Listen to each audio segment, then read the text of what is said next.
अस्सलाम वालेकुम नाज़रीन, 7H न्यूज़ में आपका खैर मक़दम है। मैं हूँ नेहा खान।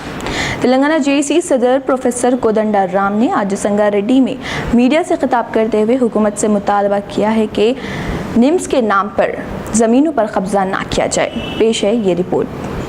प्रोफेसर कोदंडाराम, जिन्होंने रियासत तेलंगाना की तहरीक में अहम तरीन रोल अदा किया था और नौजवानों को इस तहरीक से जोड़ने में उन्होंने काफ़ी मेहनत की थी, और आज जबकि रियासत तेलंगाना की तश्कील को 3 साल का वक्फा हो चुका है और टीआरएस हुकूमत सिर्फ अवामी भलाई के कामों का ऐलान करती आ रही है, ऐसे में कोदंडाराम वक्फे से हुकूमत को घेरते आ रहे हैं। आज संगारेड्डी में उन्होंने मीडिया से खिताब करते हुए कहा है कि हुकूमत निम्स हॉस्पिटल के नाम पर अजला के किसानों की ज़मीनों को ज़बरदस्ती हथियाने की कोशिश कर रही है, जिसकी हम मुखालिफत करते हैं।